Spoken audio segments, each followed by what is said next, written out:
I uh I apologize. I was just staring up at the Super Bowl 52 poster that I have on my wall, wondering and thinking to myself if I'm ever going to see the Philadelphia Eagles win another one, you know? I legit have that question in my head. Like, I really am starting to wonder maybe if it was just, I mean, I don't want to say the word, but I think you know what I'm thinking.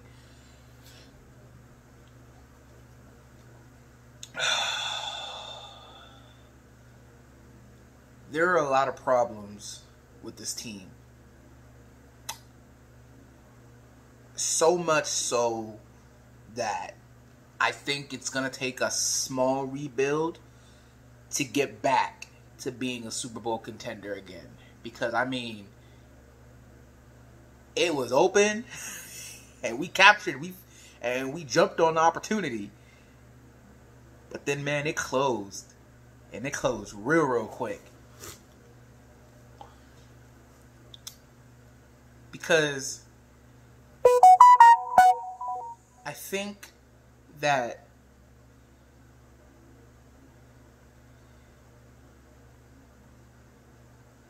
it's very obvious at this point that Frank Reich was the mastermind behind this offense. But Doug Peterson got the credit because he's the head coach and he's the one calling the plays.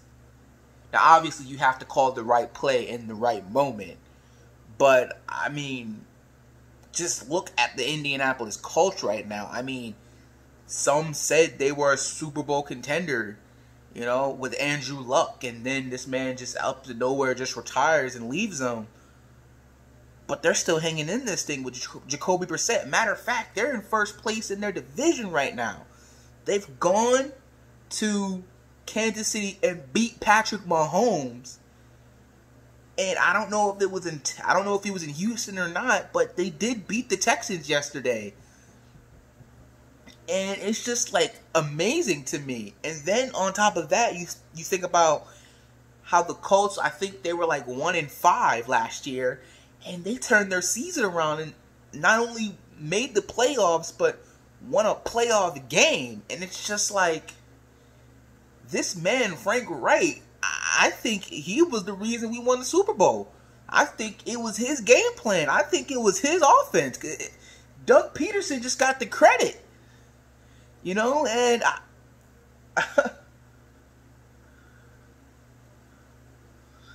man,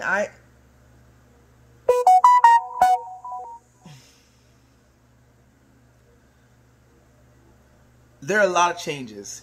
And one of the changes that needs to happen is this coaching staff. Everybody needs to go. Everybody. If it was an option, I might consider letting go of Doug Peterson, but I think that would be a little bit extreme. Although he is at the forefront of what is going on right now and why this team is just not prepared. But Mike Rowe has to go. Jim Schwartz has to go. I mean, everybody got to go. Everybody's got to go. This medical staff's got to go because dudes keep getting injured. And not only they keep getting injured, it's all the same injury. It's never something different. It's the same injury. It's all in the lower area. It's never the head or the neck or the shoulder or the chest. It's the same area. It's the legs and below area. It's the groin. It's the hamstrings. It's ankle injuries, foot injuries. It's always the same thing. Why are these... look, I know the physician's job is not to prevent. It's not to prevent injuries, but it's like they're supposed to do what they can to help these guys get back on the field. And it's like, I don't know what they're doing, but they ain't doing a good enough job. And then you just look at the talent on this team, bro. I mean, at the beginning of the season, we all thought it was a Super Bowl contender, and it looked like it. But then it's very evident that they rely on Deshaun Jackson. And I don't understand why you would do that when you know Deshaun Jackson's injury prone. Why would you rely on someone like that who's never been able to stay healthy, who's never been able to play all 16 games? Why would you put your whole entire offense and bank it on him? Because that's what it looks like. That's what it looks like, and that's pretty sad.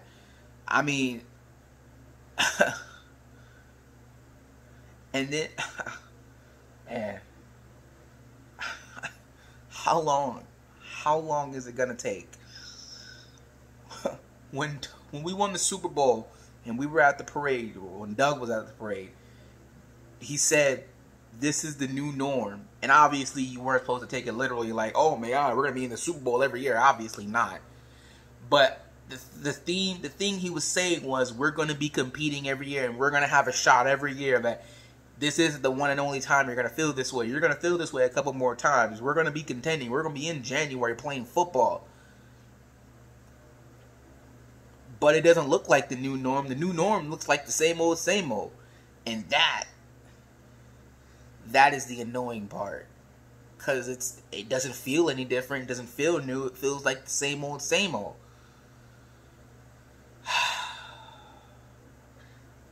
And let me also say this. I love Carson Wentz. He's the only player I can see on this team that truly wants to win. Him and him alone. But he's not at fault here. He deserves some blame.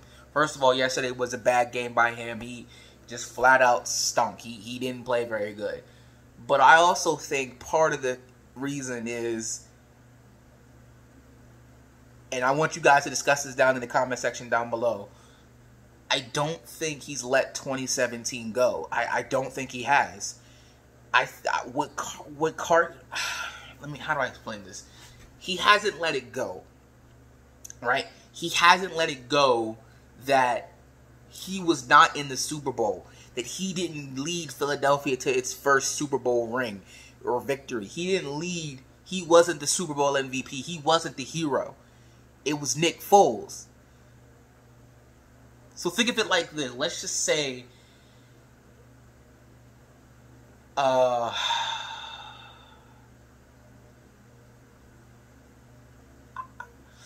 not really sure how to explain it, but let's just say you and your friend are working, or you're on the same team and you're working on a project, and let's just say, you're the leader on this project, right? You're doing it. Everyone's amazed at what you're doing, the ideas you're coming to, blah, blah, blah, blah, blah, blah. But then let's just say you get sick for a couple of weeks. You're out for a couple of weeks. And in that time, your friend takes over, and whatever project you were working on, it goes through and it's very successful. And everyone's like, "Man, this project is great, bro. Like, you did it."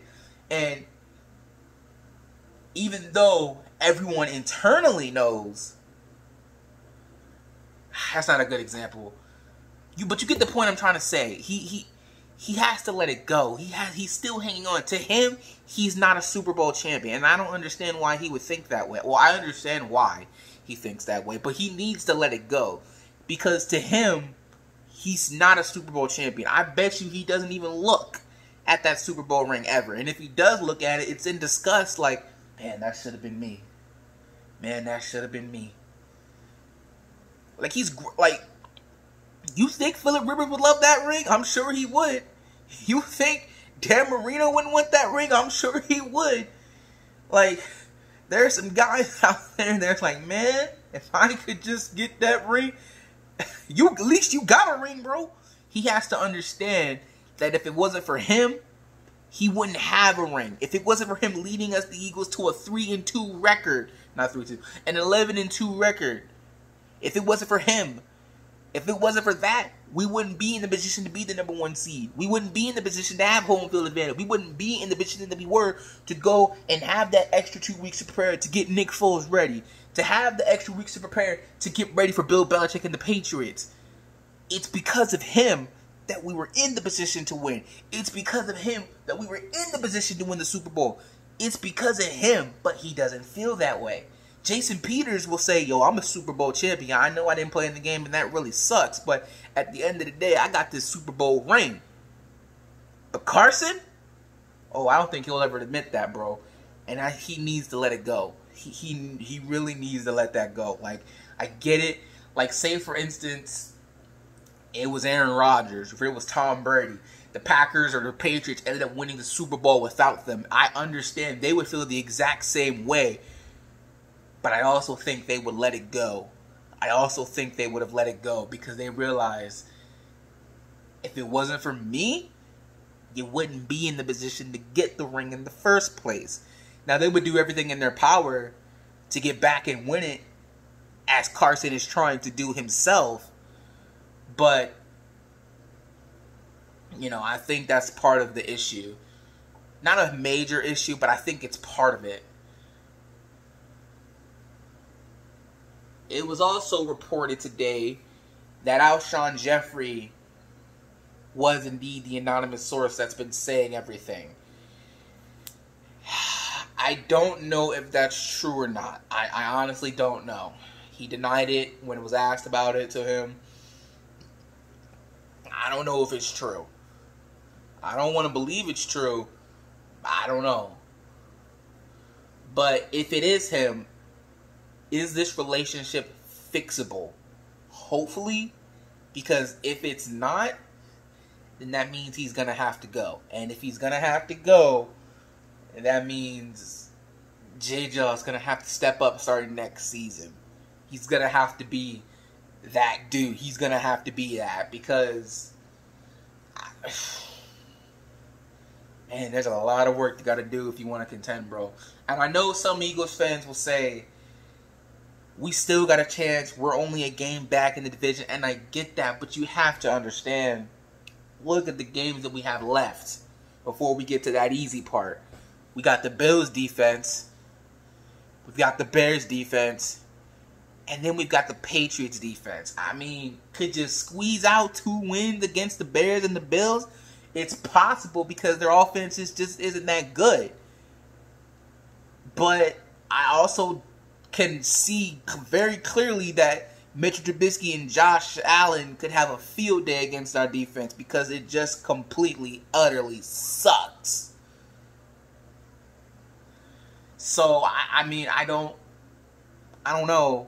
And then, obviously, of course, again, Doug Peterson said, oh, Deshaun Jackson, he's not practicing this week. Or he's not practicing Wednesday. So, that's like, oh, whoop-de-doo. You know? Another, I don't know.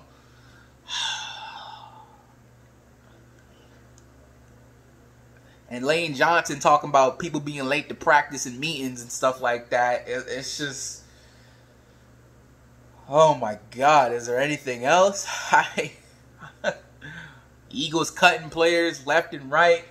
Orlando Scandrick today signing more people off dudes' practice squads. Here's what I'll say. If they still think they can win the division and make a run, if you think you can do that, I don't think you can do that. But if you think you can do that, by all means, please go ahead and do that. But if you think that it's just not going to happen, which I truly do believe, then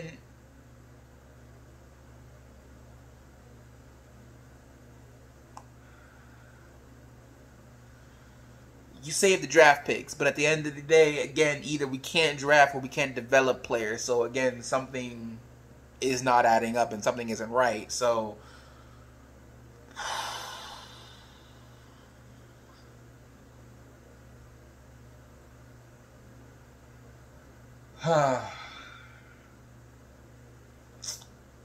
anyway,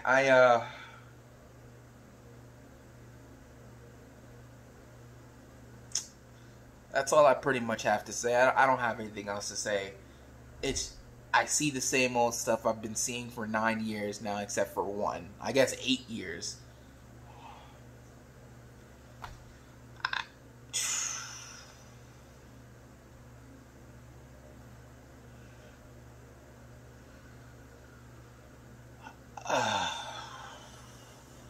Will it ever happen again? I don't know. I honestly don't know.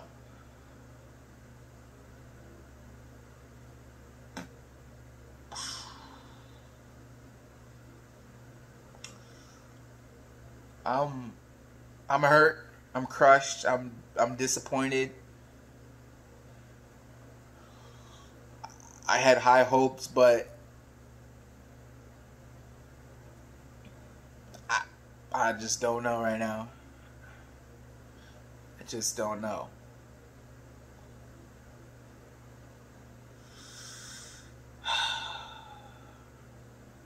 If you saw my video earlier in the day, you saw that I said trade Nelson Agholor, get him off the team because I can't stand it. I don't want to look at him anymore. Trade him, get either a defensive end or a cornerback, and then sign Antonio Brown and put Deshaun Jackson when he gets back in the slot. Then you have a potent offense. We'll see what happens, but like I said, if they don't think they're going to win the division, then don't do anything. So, but then again, doing nothing is the reason why we're in the position that we're in, but I don't know. Anyway, just look out later today. I'm going to do another video for the Sixers because season starts tomorrow. I don't know if they're playing tomorrow, but NBA season does start tomorrow, so look out for that. As for the Eagles videos,